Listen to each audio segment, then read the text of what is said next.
এখন স্বামীজির ভক্তিযোগ বিষয়টি আমরা বেশ কয়েক সপ্তাহ ধরে বা কয়েক মাস ধরে বলা ভালো আলোচনা করছি, যেখানে স্বামীজি ভক্তির বিভিন্ন বিষয় নিয়ে আলোচনা করেছেন।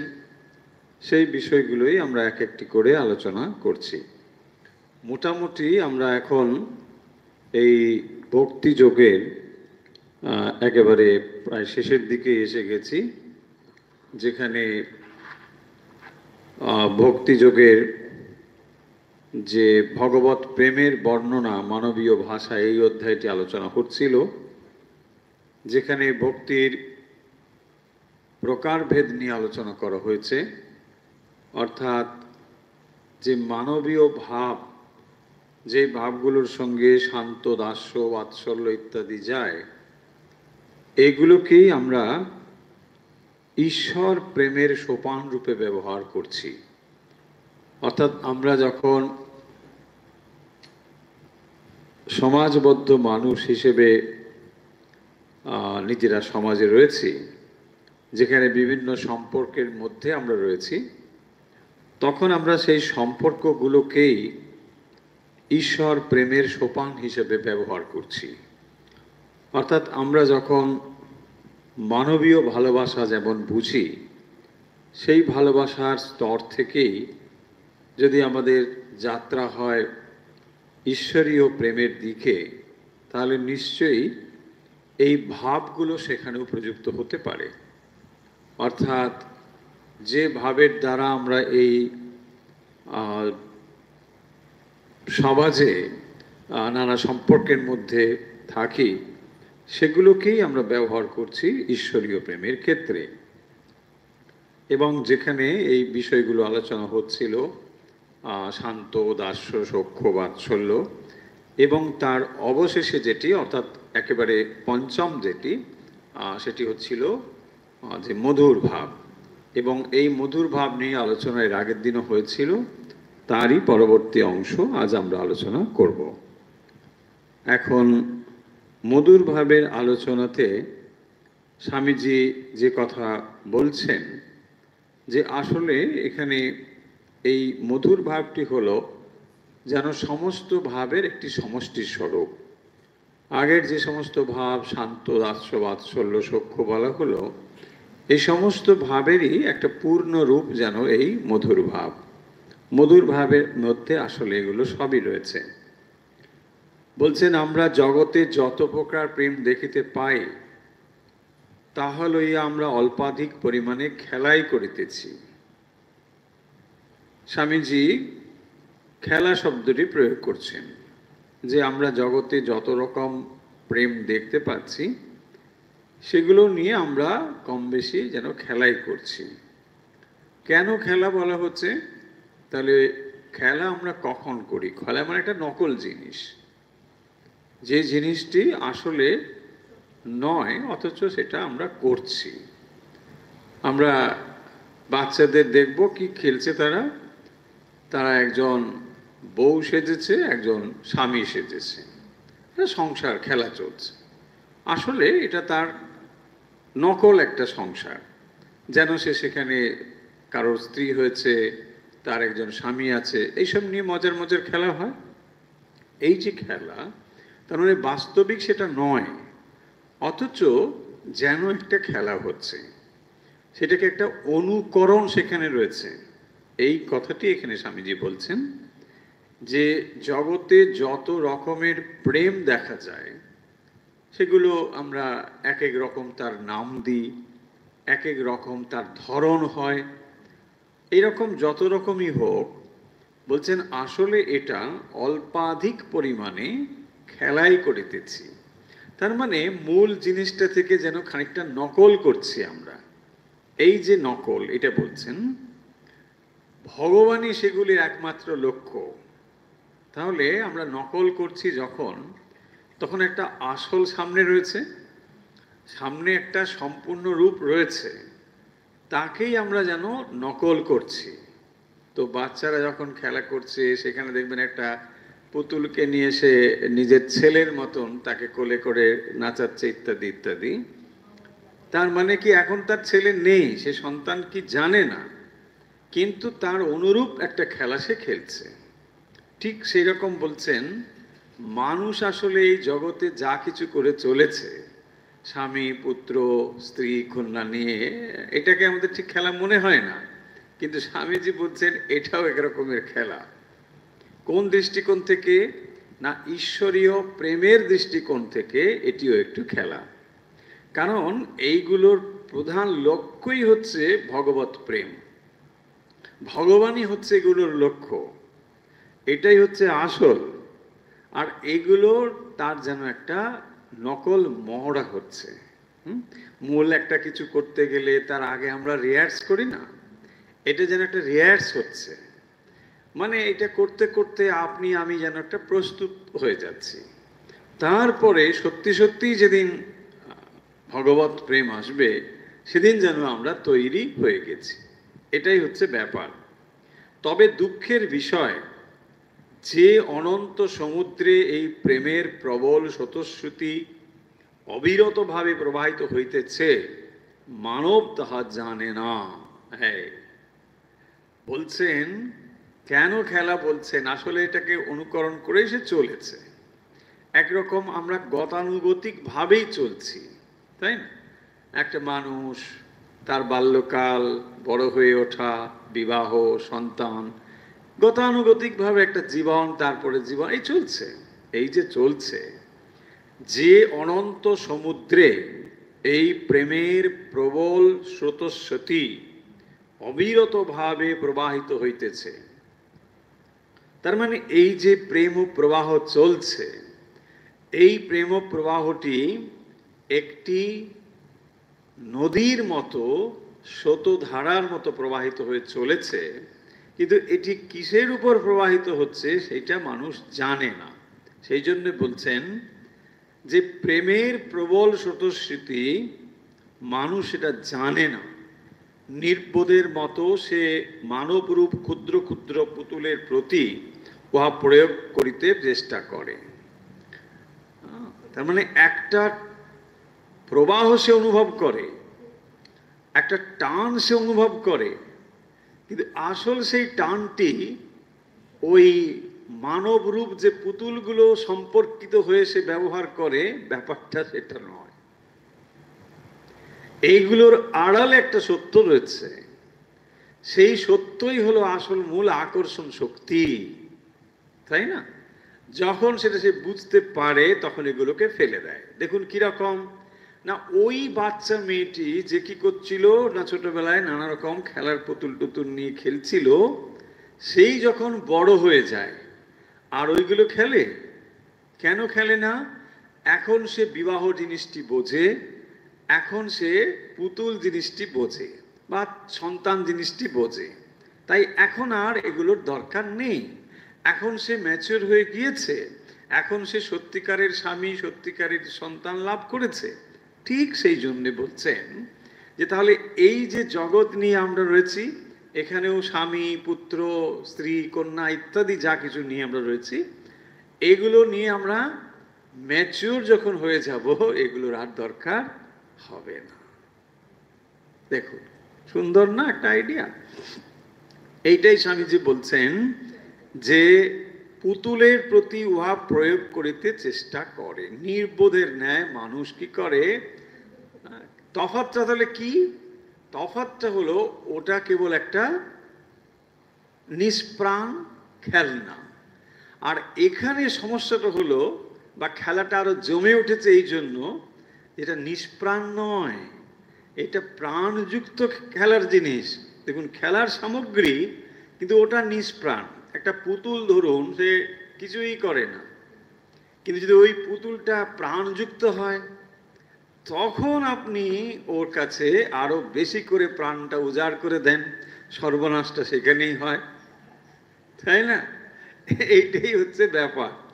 কারণ পুতুলে যদি আপনার আসক্তি হয়, বেরিয়ে আসতে পারবেন সহজ, এখান থেকে পারবেন না তা বলবো না, কিন্তু অত সহজ নয়। এই হচ্ছে তফাৎ। কারণ যখন আপনি বুঝলেন, সহজ মানে বেরিয়ে আসার চেষ্টা করছেন, তখন আসক্ত হয়ে গিয়েছেন। কারণ অনেক দিন ধরে খেলাটা চলেছে, খেলা চলতে চলতে এখন একেবারে দ্রুত খেলাটা বন্ধ করে দেওয়া একটু মুশকিল আছে, তাই না? সেই জন্যেই খেলাটা মনে হয় না, চলছে তো চলুক, আর কি হবে, এইভাবেই আমাদের আসলে চলতে থাকে। মানব প্রকৃতিতে সন্তানের প্রতি যে প্রবল স্নেহ দেখা যায়, তাহা কেবল একটি সন্তানরূপ ক্ষুদ্র পুতুলের জন্য নয়। আচ্ছা, পরের আইডিয়া। তাহলে মূল এখানে যে কথাগুলো বলা হচ্ছে, যে মানুষ যে মানবীয় প্রেম অনুভব করে, সেই মানবীয় প্রেমের পেছনেও একটি প্রবল প্রেমের নদী প্রবাহিত হয়ে চলেছে। সেই প্রবল প্রেমের গতির দ্বারাই মানুষ যেন দ্রুত ছুটে চলেছে, কিন্তু সে বুঝতে পারে না যে এর পেছনে সেই ঈশ্বরীয় প্রেম রয়েছে। তাহলে মানুষের প্রেরণা শক্তি, ছুটে যাওয়া, গতিময়তা, যা কিছু, সমস্ত কিছুর পেছনে রয়েছে এই ঈশ্বরীয় প্রেমের প্রবল প্রবাহ। সেই প্রবাহই আসলে আমাদেরকে দ্রুত সেই লক্ষ্যের দিকে নিয়ে চলেছে, জ্ঞাত অথবা অজ্ঞাত সারে। এবং সেখানেই আমরা কি করছি না, নানা রকম সম্পর্কের সঙ্গে এগুলোকে বলা হচ্ছে না মানুষরূপ ক্ষুদ্র ক্ষুদ্র পুতুলের প্রতি যে আমাদের যে ভালোবাসা, এগুলো অনেকটা পুতুলের মতো, সেইগুলোকেই আমরা ব্যবহার করে যাচ্ছি। খানিকটা যান্ত্রিকভাবে, খানিকটা আসক্তিভাবে আমরা এটা করে চলেছি। এবারে যেটি স্বামীজির এই পয়েন্টটা বুঝলাম, নেক্সট পয়েন্ট বলছেন, মানব প্রকৃতিতে সন্তানের প্রতি যে প্রবল স্নেহ দেখা যায়, তাহা কেবল একটি সন্তান রূপ পুতুলের জন্য নয়। মা সন্তানকে প্রবলভাবে ভালোবাসে, ঠিক, কিন্তু কখনোই মায়ের সম্পূর্ণ পুত্র স্নেহ ওই একটি সন্তানকে অবলম্বন করে হতে পারে না। কেন বলছেন দেখুন, যে তাহা কেবল একটি সন্তান রূপ ক্ষুদ্র পুতুলের জন্য নয়। যদি তুমি অন্ধভাবে ওই একটি মাত্র সন্তানের উপরিতা প্রয়োগ করো, তবে সেজন্য তোমাকে বিশেষ কষ্ট পাইতে হইবে। দেখুন স্বামীজি কবে এই কথাগুলো বলছেন, কারণ এগুলো আসলে চিরন্তন সত্য। আমরা বুঝতে পারি অথবা না পারি। কেন আমরা বুঝতে পারি না? যখন আমরা খেলার সঙ্গে মেতে গেছি, তখন এই চরম সত্যগুলো আর আমাদের দৃষ্টিগোচর হয় না। তখন মনে হয় এই কথাগুলো খানিকটা মিথ্যে বা বাড়াবাড়ি টাইপের। আর যদি কখনো সত্য হয়, ওই সন্ন্যাসীদের পক্ষে হয়তো এটা হতে পারে, কিন্তু তা নয়। আধ্যাত্মিক জীবন সন্ন্যাসীর জন্য একরকম, আর গৃহীর জন্য আর এরকম, তা তো হবে না। সত্য সত্যই। তাই বলছেন, যদি তুমি যদি তুমি অন্ধভাবে ওই একটি মাত্র সন্তানের উপরিতা প্রয়োগ করো, তোমাকে কষ্ট পাইতে হবে। তার মানে কি? দেখুন, আমরা বোর্ডে কতগুলো কথা লিখেছি, বিশেষ করে 3টে পয়েন্ট লেখা হয়েছে, যা আজকের আলোচনার খানিকটা সারাংশও বলতে পারে। প্রথমে লেখা হচ্ছে, সমস্ত প্রেমের লক্ষ্য হলেন ঈশ্বর। ভগবানই হচ্ছেন সমস্ত প্রেমের লক্ষ্য।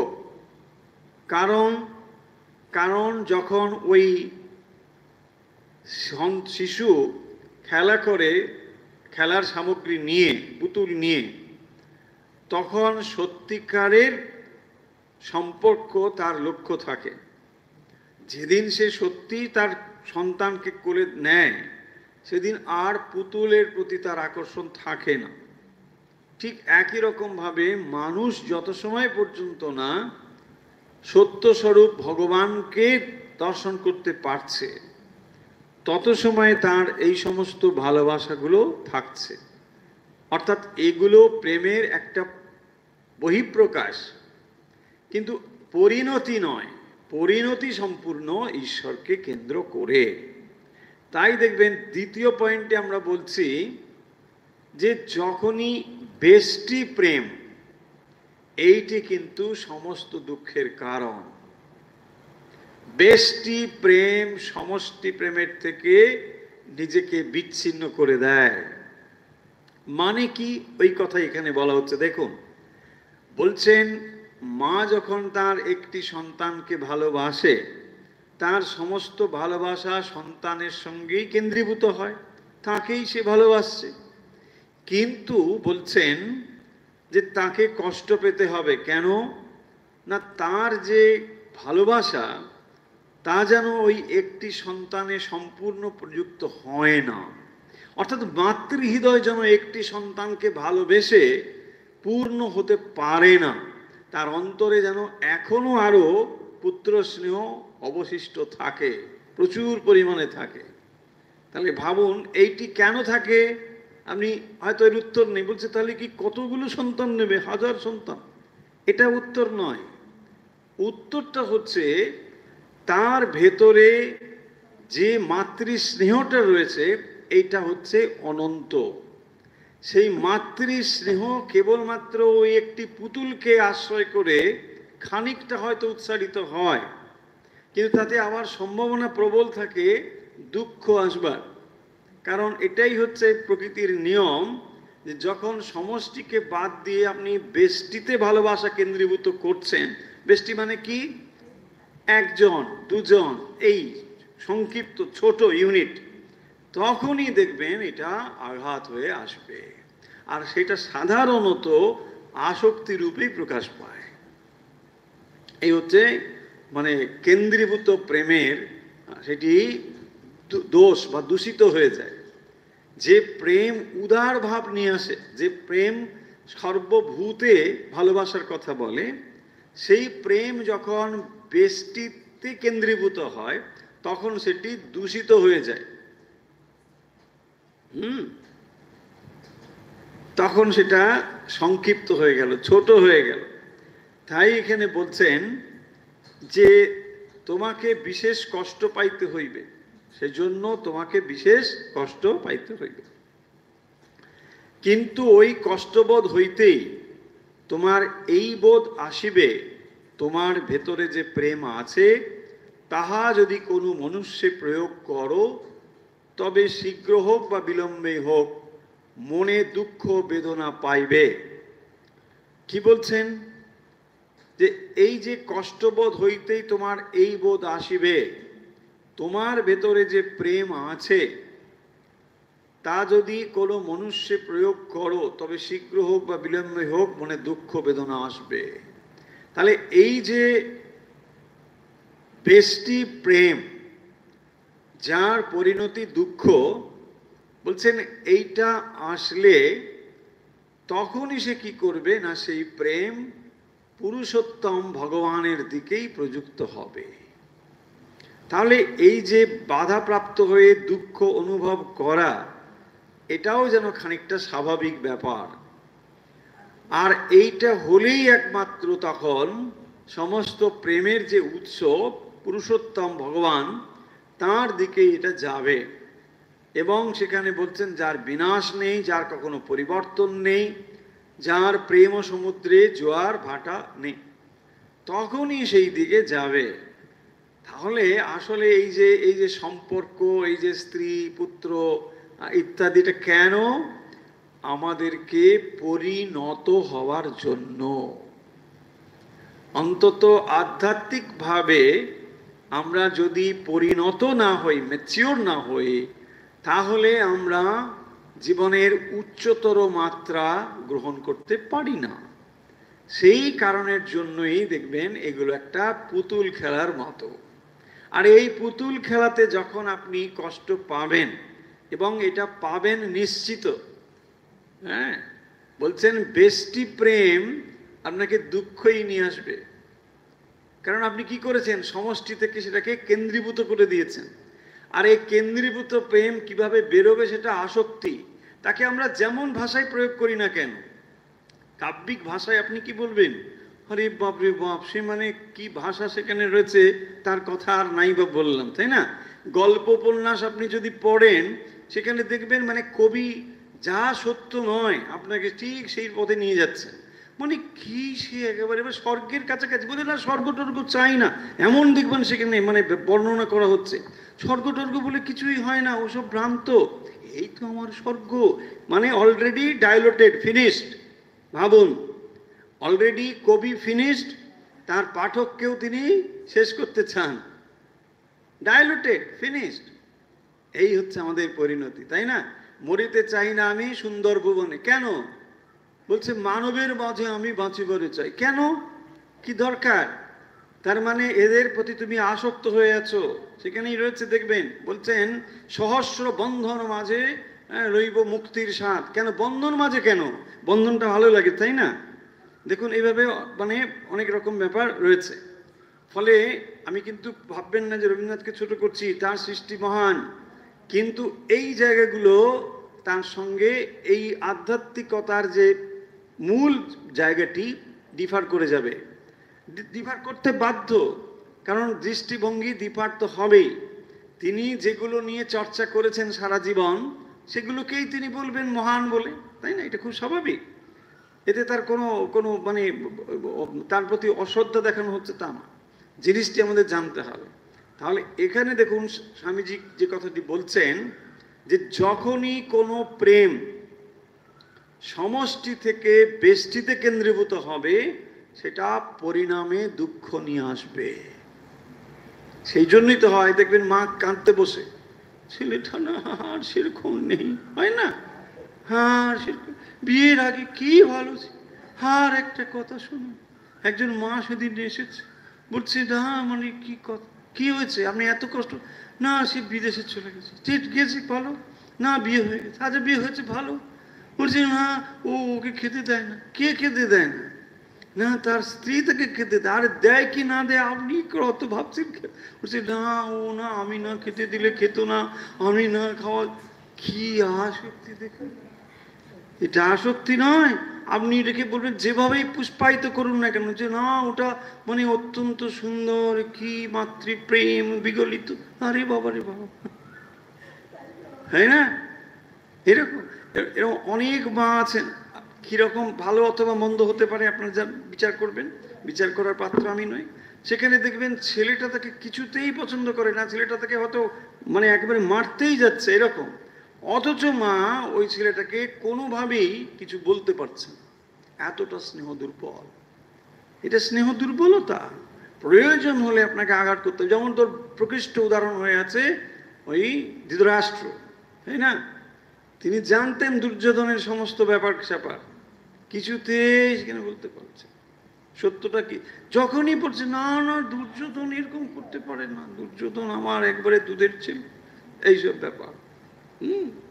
ফলে এইগুলো তো রয়েছে। তার মানে কি, কথা মূল হলো যে যখনই প্রেম বেষ্টিতে সীমাবদ্ধ হচ্ছে, মা যখন তার সন্তানকে ভালোবাসে দেখবেন অন্য সন্তানকে তো তার সেই ভালোবাসাটা নেই, নিজের প্রতি রয়েছে। তার মানে এখানেও আত্মপর বিভেদ রয়েছে।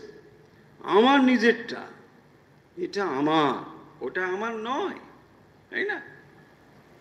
ওটা যাক যেদিকে যায় যাক, ওটার জন্য আমার মাথা ব্যথা নেই, এটার জন্য আমার মাথা। দুটোই সন্তান। ভাবুন, মা ওকে বিপদের মুখে ফেলে দিয়ে হয়তো একে রক্ষা করে বুকে জড়িয়ে নিয়ে আসবে, আসবে তো, কেন করবে? আরে ও তো সন্তান। এই হচ্ছে ব্যাপার, যেখানে তার মানে বেষ্টিতে যখনই কেন্দ্রীভূত হচ্ছে, সেটি কিন্তু পরিণামে দুঃখ নিয়ে আসবে। এখন কথা হলো, এটাই হচ্ছে মানবীয় প্রেম, এই পর্যন্তই যায়। এটাকে খারাপ কিছু ভালো কিছু বলা হচ্ছে না, কিন্তু এটা তাহলে কি হবে? পরিণামে এটা আসলে দুঃখ নিয়ে আসবে, আর এই দুঃখই মানুষকে ম্যাচিওর করবে। ব্যাপার হচ্ছে এখানে। তখনই অ্যাকচুয়ালি আপনি এই প্রেমের যে উৎস, যেখান থেকে এটা আসছে, তখন আপনি ওখানেই যাবেন। তার মানে ধরুন আমরা যদি এরকম একটা এক্সাম্পল ব্যবহার করি, ধরুন জল একটা মূল মানে মানে মানে মানে পাত্র থেকে জলটা নলবাহিত হয়ে আসছে, বড় একটা পাত্র থেকে জলটা মানে ওখানে সঞ্চিত হচ্ছে, ওখান থেকে নলবাহিত হয়ে জল আসছে। আপনি এখানে ট্যাপ থেকে জলটা নিচ্ছেন, এই ট্যাপ থেকে যে জলটা নিচ্ছেন এটি যেন এই জাগতিক সম্পর্কের মতো। আসলে ভাবছেন ট্যাপেই জল আছে, ট্যাপ খুললেই জল পাই, কিন্তু ট্যাপ খুললে জল পান কারণ এটি যুক্ত আছে একটি বড় পাত্রের সঙ্গে, তাই না, বড় রিজার্ভারের সঙ্গে যুক্ত আছে। তো যখন ওইখানে সংযুক্তিটা আপনি জানতে পারবেন তখন আপনি বুঝবেন আরে ওটা না থাকলে কি এখানে ট্যাপে জল আসবে? হ্যাঁ, তাহলে আমাকে যেতে হবে ওখানে। এই তবেই আপনি তখন আপনার মানে দৃষ্টিটা খুলে যাবে। বলছে না না না না না, এ হবে না। তার মানে জাগতিক যত সম্পর্ক আছে দেখবেন সব পরিণামে আপনাকে অপূর্ণতার ধারণা দেবে। আমি স্ত্রীকে ভালোবেসেছি কিন্তু আমি পূর্ণ নয়। স্বামী সেও ভাবছে যে আমি, স্ত্রী ভাবছে আমি স্বামীকে ভালোবেসেছি, তার ভেতরেও দেখবেন অপূর্ণতার ভাব তৈরি হচ্ছে যে না ঠিক আছে কিন্তু আমি যেন ঠিক যা চেয়েছিলাম তা পেলাম না। তার মানে অপূর্ণতার বোধ স্বামী অথবা স্ত্রী, পুত্র অথবা কন্যা, মাতা অথবা পিতা উভয় ক্ষেত্রে এটা থাকছে, একটি অপূর্ণতার ভাব তার ভেতর। যদিও সে জাগতিকভাবে যতদূর ভালোবাসা যায় তা ভালোবাসলো বা বেসেছে, তবুও তার ভেতরে একটা অপূর্ণতার ভাব থাকবে, কারণ এই সমস্ত ভালোবাসার উৎস হচ্ছেন ভগবান। তো যত সময় পর্যন্ত সে ভগবানকে না ভালোবাসতে পারছে তত সময় কখনোই সে পূর্ণতা পাবে না। হ্যাঁ, এই হচ্ছে ব্যাপার। সেই জন্যই বলা হচ্ছে যে এই পূর্ণ প্রেম যেখানে উৎস, তার বিনাশ নেই। দেখুন এই প্রেমের মধ্যে কি আছে? বিনাশ আছে, হাহুতাশ আছে, সন্তান হারানোর দুঃখ আছে, স্ত্রী পুত্র প্রিয়জন হারানোর বেদনা রয়েছে, তাই না? কারণ এটা কি হবে? বিনাশশীল। যে পুতুলটাকে আপনি বুকে জড়িয়ে ধরেছিলেন এক সময়, সে পুতুলটা যে আজ নেই আর ভেঙে গেল, তাহলে কি হবে? দুঃখ হবে কি না? দুঃখ হচ্ছে। কিন্তু ওই পুতুলটাই তো ভালো যেটা কোনোদিন ভাঙবে না, যার কোনো পরিণাম প্রাপ্ত হওয়ার নেই। ছেলেটা আজ ছিল এরকম, কেমন হয়ে গেল? কেমন হওয়ার কিছু নেই। ভগবান সর্বদাই একরকম, তাই না? তার ভেতরে কোনো পরিণাম প্রাপ্তি নেই। তিনি একরকম ছিলেন, এখন আর একরকম হয়ে গেছে। হ্যাঁ, সন্দেশ দিয়েছিলাম যখন ড্যাপ ড্যাপ করে দেখেছে, আর এখন যেই মানে একটু কি মুকুলদানা না হুকুলদানা দিয়েছি ব্যাস, আর তাকাই না। সেদিন দেখলাম ভগবান মানে মায়ের হাসি হাসি মুখ, কেন না ভালো সন্দেশ কিরকম হাসি হাসি বুঝি। হ্যাঁ, মানে নিজের হাসিটি আর কিছু। কাপড় পরে মাকে কি কাপড়, সুন্দর কাপড়। আরে কাপড় তুমি পরিয়ে তুমি ভাবছো হাসছে, তুমি ভাবছো মায়ের হাসিও নেই কান্নাও নেই, তাই না? তাহলে ভগবানের কাছে এই জিনিসগুলো কিছুই নেই। বলছেন তার বিনাশ নেই, কখনো পরিবর্তন নেই, আর যার প্রেম ও সমুদ্রে জোয়ার ভাটা নেই, তাই না? মানুষের আপনি তো মুডের ব্যাপার, মানুষকে আপনি দেখবেন সকালে বললেন হে কি ব্যাপার, আরে আপনার মতন হয় না, বিকেলে মানে 2 ঘন্টা যেতে না যেতেই দেখবেন তাকালেই সে আর ঘুরে গেছে, তাই না? এই জোয়ার তো এই ভাটা, এই ভাটা তো এই জোয়ার, ব্যাস কি হয় কোনো ঠিক নেই। আর ফোন ধরে না, কিরে, না ব্যাস হয়ে গেছে, হয় কিনা বলুন, তাই না? এই তো চলছে। তাহলে আপনি যাকে ভালোবাসবেন বলে ভাবছেন তার অবস্থাটা বুঝুন একবার। সকালে একরকম, বিকেলে একরকম, ব্যাস চেঞ্জ। বলছেন যাহার প্রেম সমুদ্রে জোয়ার ভাটা নাই। কারণ কেন নেই জোয়ার ভাটা? স্বার্থ নেই। যে মানুষের ভেতরে যে স্বার্থ রয়েছে, ভগবানের ভেতরে যে স্বার্থ নেই, তাই না? সেই জন্যই তো জোয়ারও নেই, ভাটাও নেই। প্রেম যেন তাহার প্রকৃত লক্ষ্যে উপনীত হয়, যেন উহা ভগবানের নিকট পৌঁছায়, যিনি প্রকৃতপক্ষে প্রেমের অনন্ত সমুদ্র স্বরূপ, প্রেম যেন তাহারই নিকট পৌঁছায়। সকল নদী সমুদ্রে গিয়া পড়ে, একটি জলবিন্দুও পর্বত গাত্র হইতে পতিত হইয়া নদীতে থামিতে পারে না।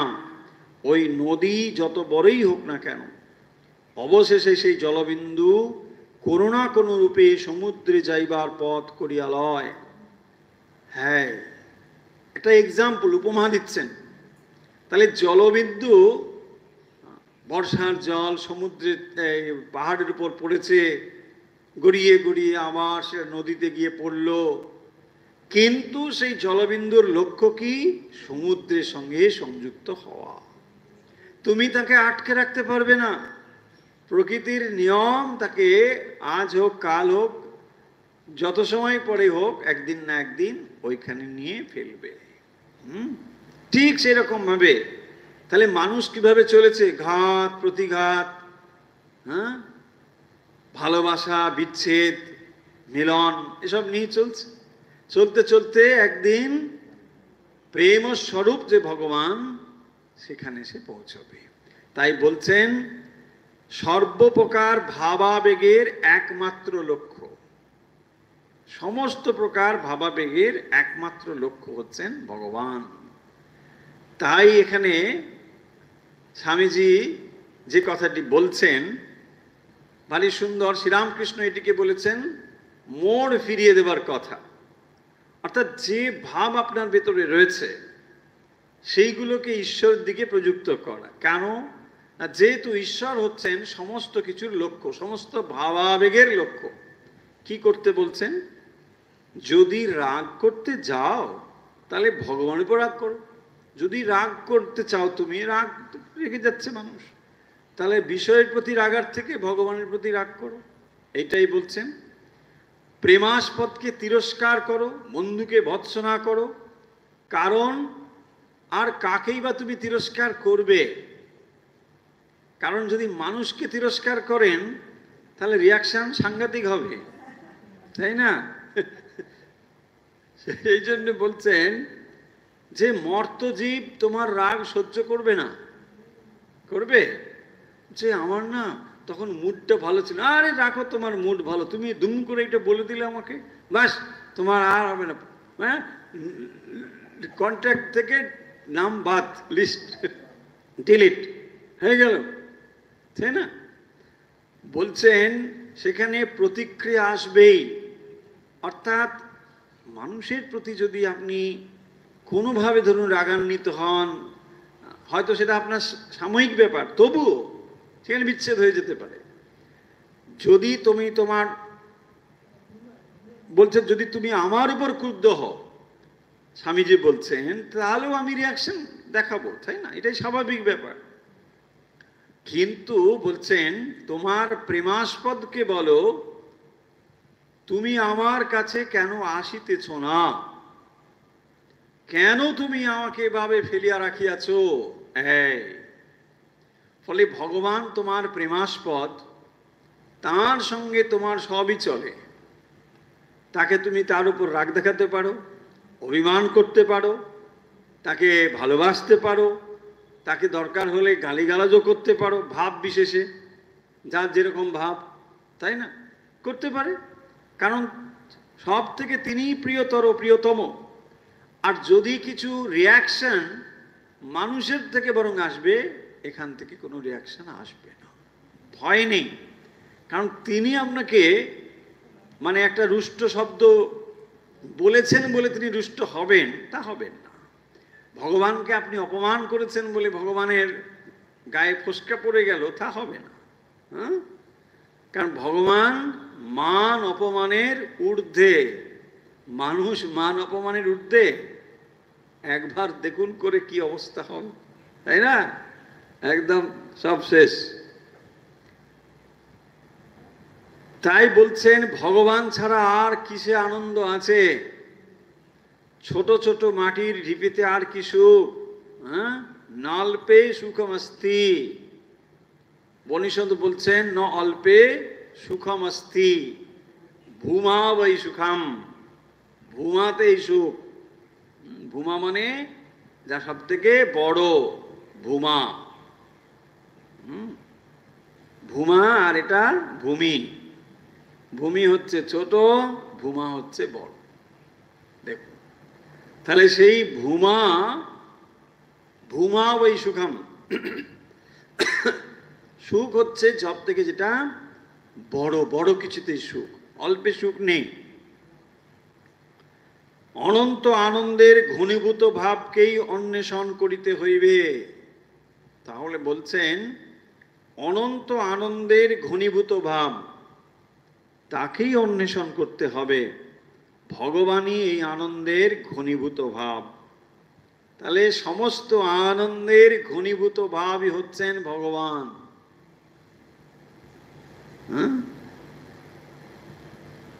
সমস্ত সম্পর্কের ঘনীভূত রূপ, যে সম্পর্কগুলো আমরা এই জগতে দেখতে পাচ্ছি।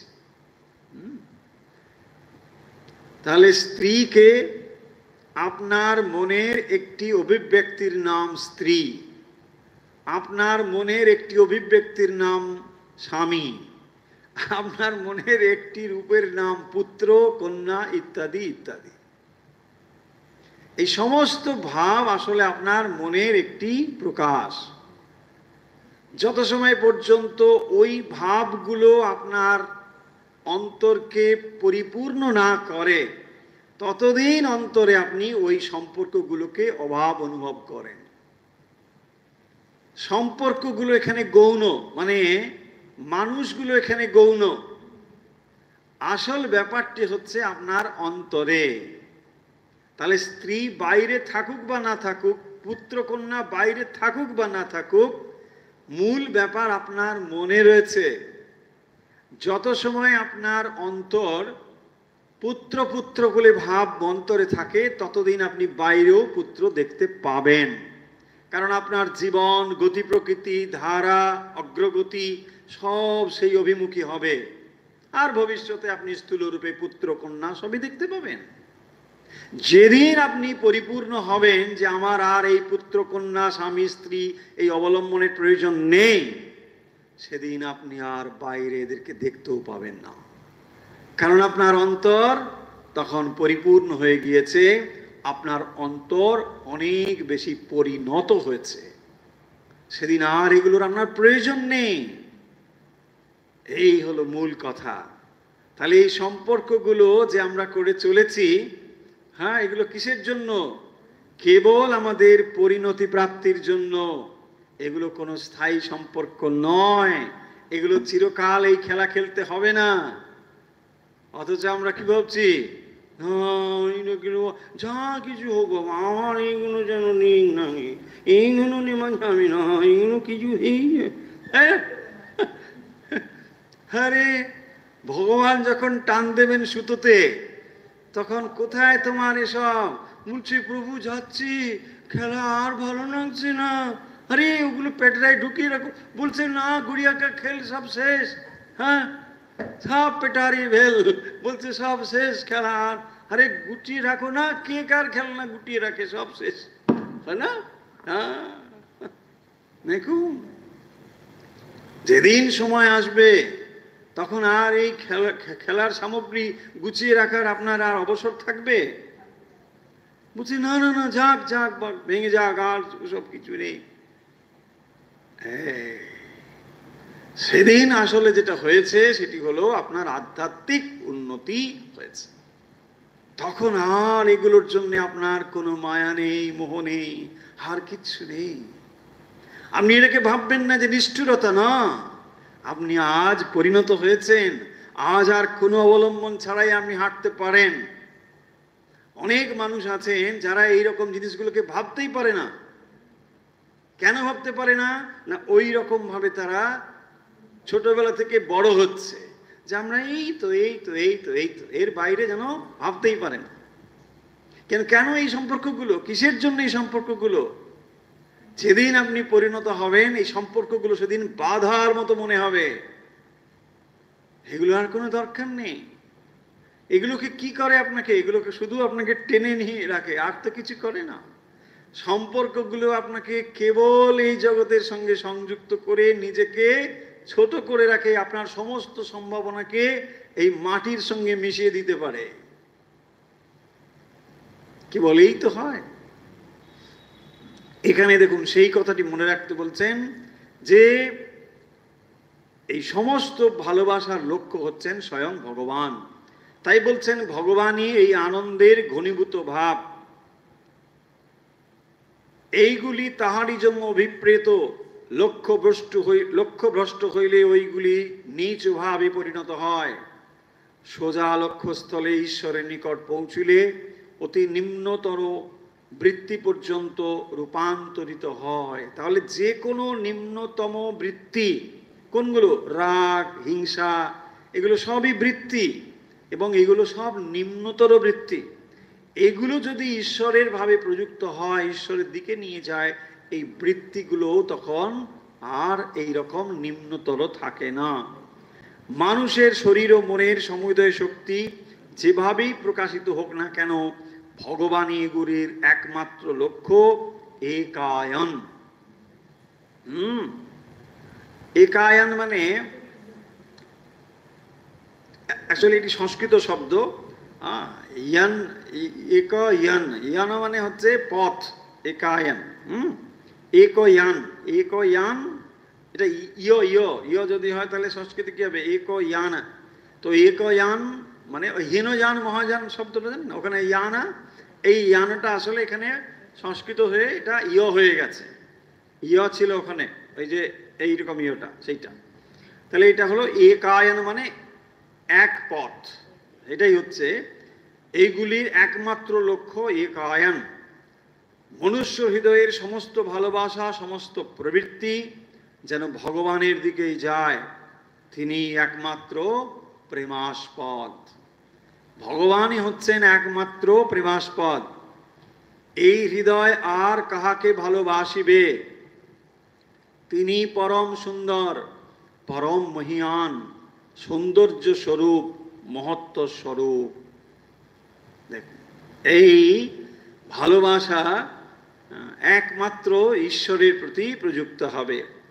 কারণ এই ঈশ্বরের প্রতি যে ভালোবাসা প্রযুক্ত হবে, এটি আপনাকে মহান করবে, এটি আপনাকে সংকুচিত করবে না।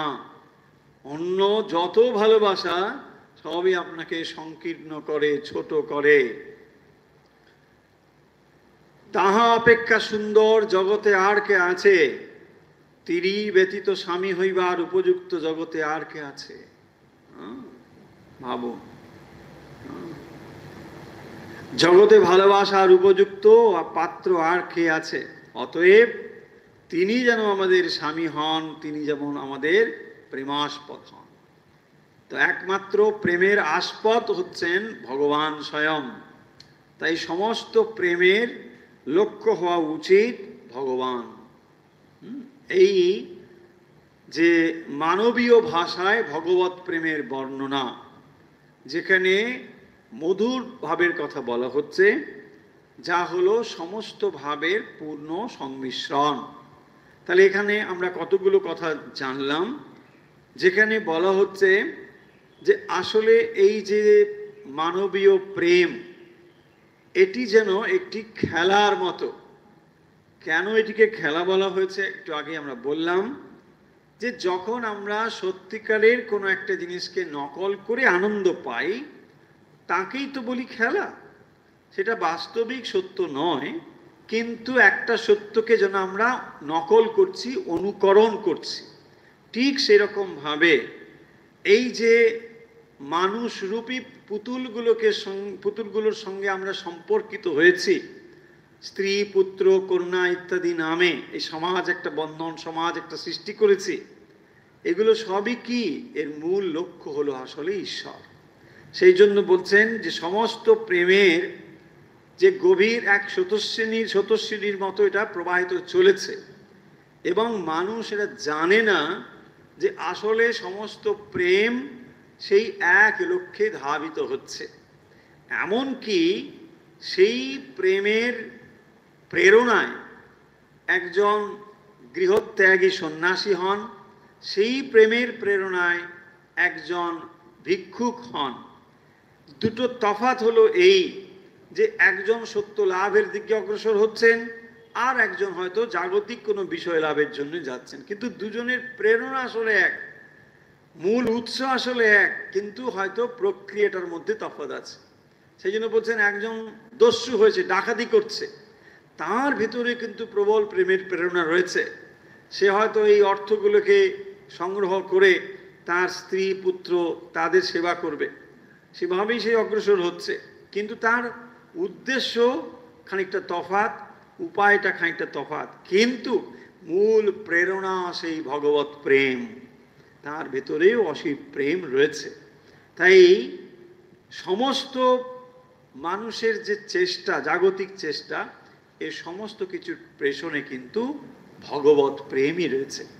এবং এটি এখানে একটি এক্সাম্পল দিয়ে বলা হচ্ছে যে সমুদ্র থেকে উত্থিত যে জলবিন্দু, সেইটি কি হয়, বৃষ্টি রূপে ঝরে পড়ে পাহাড় পর্বতে, সেই জলরাশি আবার নদীতে প্রবাহিত হয়, সেই জলবিন্দু যখন মহাসমুদ্রে গিয়ে যতদিন না পতিত হয় ততদিন যেমন সে একটি স্রোত থেকে আরেকটি স্রোত, আরেকটি স্রোতে প্রবাহিত হয়ে চলে, একই রকমভাবে মানুষের জীবনও নানা রূপ ধারণ করে, নানা শরীর, নানা অভিজ্ঞতার ভেতর দিয়ে সেই চরম লক্ষ্যে পরমেশ্বরে গিয়ে মিলিত হয়।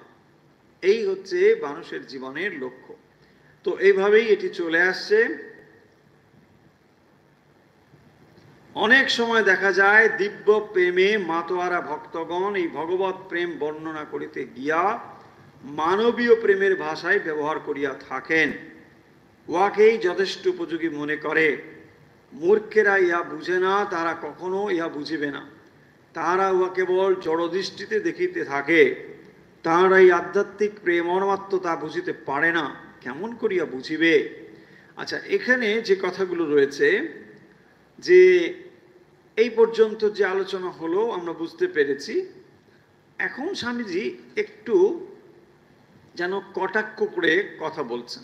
কি কটাক্ষ করে কথা বলছেন? যে মানুষ যখন সেই ঈশ্বরীয় প্রেমের বর্ণনা দেবে, আসলে সে তো মানবীয় ভাষাই বলবে, কারণ তার কাছে ভাষাও একটা পরিসীমার মতো, তার সেটাও একটা লিমিটেড ব্যাপার। ফলে মানব দেহ ধারণ করে যখন সে রয়েছে, সেই ঈশ্বরীয় প্রেমকে সে মানবভাবেই বলবে, ভাষায় বলবে, কিন্তু তার মানে এইটা মানবীয় প্রেম নয়, সেটি দৈব, সেটি আধ্যাত্মিক, সেই জিনিসটিকেই বলবে। বলে বলছেন এখানে শ্রীমদ্ ভাগবতের একটি সুন্দর শ্লোক উদ্ধৃত করে বলছেন, সুরত বর্ধনম শোক নাশনম স্মরিত বেণুনা সুষ্ঠু চুম্বিতম ইতর রাগ বিস্মারণম নৃণাং বিতর বীর নাস্তে ধরামৃতম। এটি এটি এটি রয়েছে দশম স্কন্ধে, আমরা আলোচনা করব শ্রীমদ্ ভাগবতে।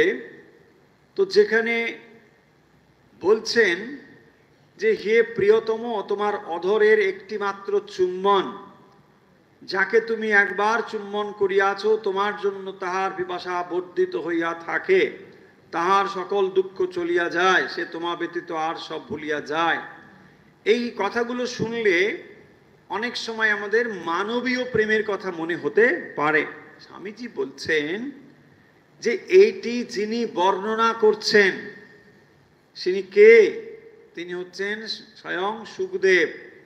তো সুখদেব এই যে কথাগুলো বলছেন, তিনি মানবীয় প্রেমের বহু বহু ঊর্ধ্বে, তিনি কখনোই মানবীয় প্রেমের মানে ধারে কাছেও আসেননি, এগুলোর কোনো ধারণাই তার কাছে ছিল না।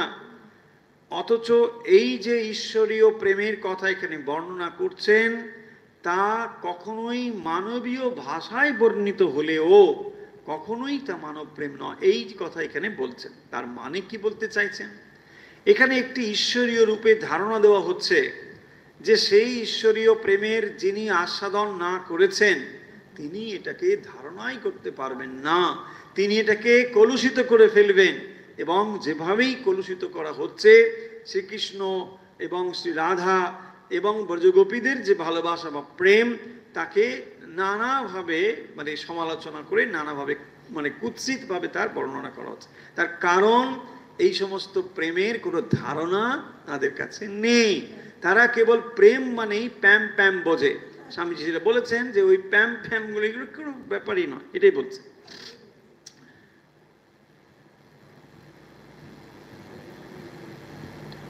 তাহার সমুদয় প্রকৃতি পরিবর্তিত, হ্যাঁ, ভগবান যাহাকে একবার তার অধরামৃত দিয়া কৃতার্থ করিয়াছেন, তাহার সমুদয় প্রকৃতি পরিবর্তিত হইয়া যায়, তাহার পক্ষে জগৎ অন্তর্হিত হয়, তাহার পক্ষে সূর্য চন্দ্রের আর অস্তিত্ব থাকে না, সমগ্র জগৎ প্রপঞ্চ সে এক এক অনন্ত প্রেমের সমুদ্রে বিগলিত হইয়া যায়, ইহাই প্রেমোন্মত্ততার চরম অবস্থা। তাহলে প্রেমোন্মত্ততা জিনিসটি কি সেইটি এখানে খানিকটা দেওয়া হয়েছে। শ্রীমদ্ ভাগবতে ব্রজগোপীরা যখন শ্রীকৃষ্ণের আহ্বানে মানে বংশীর শব্দের আহ্বানে, বংশী কেবল শব্দ শুনেছে, তো তাতেই তারা দেহবোধ পরিত্যক্ত হয়ে চলে গিয়েছেন, স্থান ভুলেছেন, কাল ভুলেছেন, পাত্র ভুলেছেন, অবস্থান ভুলেছেন, সমস্ত ভুলে চলে গিয়েছেন। ভাবুন যে ঈশ্বরীয় প্রেমের আকর্ষণ শক্তি কি প্রবল, যে এটিকে অনুভব করেছে তাকে এটা বোঝানো অত্যন্ত কঠিন। সেই কথায় স্বামীজি বলছেন যে মানবীয় প্রেম এর সর্বোচ্চ ধারণা কেবল সে করে রেখেছে, এর বেশি তো কিছু জানে না, ফলে এগুলোকে সে ওই রকম ভাববে। সেই জন্যই বলছেন যে সমগ্র জগৎ প্রপঞ্চই সেই এক অনন্ত প্রেমের সমুদ্রে বিগলিত হইয়া যায়। সেই অনন্ত প্রেম তখন এইরকমই যে এই মানুষ যাকে সব থেকে মূল্যবান, সব থেকে আকর্ষণীয় বলে বোধ করে, যখন সেই প্রেমের স্পর্শ একবার আসে তখন এগুলো সব যেন কোথায় শৃঙ্খল তার চলে যায়, শেষ হয়ে যায়, তাই না? তো ব্রজগোপীদের ভেতরেও এটা ছিল যে যখন সেই আহ্বান তারা শুনল, এটা চিরন্তন আহ্বান, অর্থাৎ জীবাত্মার এবং পরমাত্মার যে চিরন্তন মিলন আকাঙ্ক্ষা, তাকেই তো ব্রজপ্রেম ব্রজগোপী বলে দেখানো হয়েছে। ব্রজগোপী মানে কি? জীবাত্মা, ভগবান স্বয়ং হচ্ছেন পরমাত্মা, সেই পরমাত্মার সঙ্গে মিলনের যে চির আকাঙ্ক্ষা, সেটাই তো ব্রজপ্রেম, সেটাই তো ব্রজগোপীদের ভালোবাসা। এবং তার সামান্যতম আস্বাদন যদি কেউ করে, তখন সমাজ, তখন শরীরবোধ, দেহবোধ এসব তার কোথায় যেন নিশ্চিহ্ন হয়ে যায়। সেই প্রেম হচ্ছে এমন, তার সঙ্গে কোনো কিছুর তুলনা চলে না। এটি স্বামীজি এখানে বলছেন। তাহলে আজকের সময় তো শেষ, ভেবেছিলাম আমি যেটাকে কনক্লুড করব বলে, কিন্তু এটা কনক্লুড করতে আরেকটু সময় বোধহয় লেগে যাবে, কারণ একটি আইডিয়া রয়েছে এবং তারপরে উপসংহার রয়েছে। ঠিক আছে, আমরা পরের দিন এটা শেষ করে আমরা অন্য বিষয়ের ঘোষণা দিয়ে দেবো। মানে এর পরে আমরা আবার কি পড়ব, অনেকের কৌতূহল আছে যে তাহলে বোধহয় শুক্রবারটা এবারে একটা মানে ছুটি হয়তো পাওয়া যাবে। শুক্রবারে এটা ছিল, এটা শেষ হয়ে গেলে মানে শুক্রবারে তাহলে ছুটি পাওয়া যাবে। যাই হোক, ছুটি বোধহয় হবে না, কিছু একটা হবে, তো কি হবে সেটা আমরা জানিয়ে দেবো। তাহলে আজকে আমরা মূলত যেটা আলোচনা করলাম সেটা হলো 3টি পয়েন্ট, আমরা যে আগেই বলেছি বোর্ডে, সেগুলোকে একটু কনক্লুড করে দিচ্ছি। শান্ত, দাস্য, সখ্য, বাৎসল্য এবং মধুর ভাব, এইগুলোই নিয়ে আমরা মানবীয় প্রেমে, মানবীয় ভাষা, দৈব প্রেমের যে বর্ণনা, সেইগুলোকে আমরা দেখতে পাচ্ছি। এখানে 5টি ভাবের কথা বলা হয়েছে। অন্যান্য ভাবগুলো আমরা এর আগের দিন আলোচনা করেছি। এখন আমরা যেটি আলোচনা করছিলাম সেটি মধুর ভাব। তো এই মধুর ভাব আসলে কি না, সমস্ত ভাবের যেন একটা সংমিশ্রণ।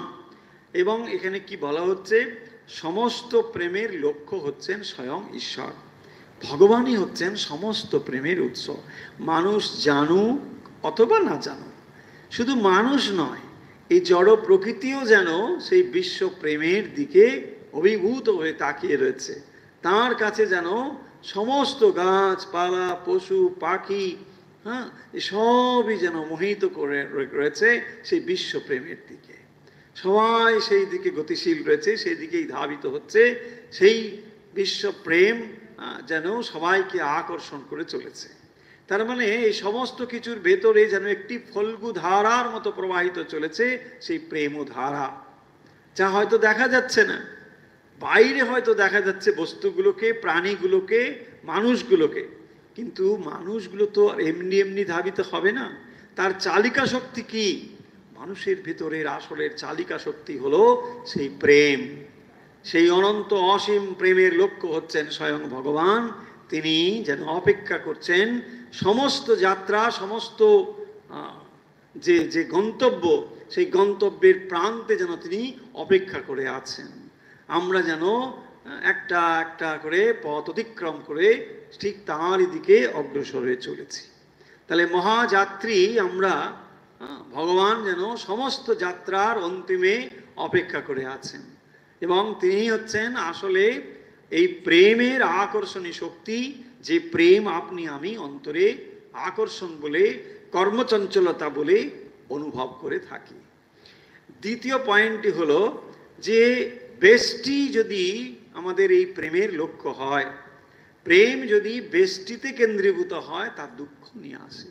তাহলে সমস্ত দুঃখের হেতু আমরা কি বলি? প্রেম।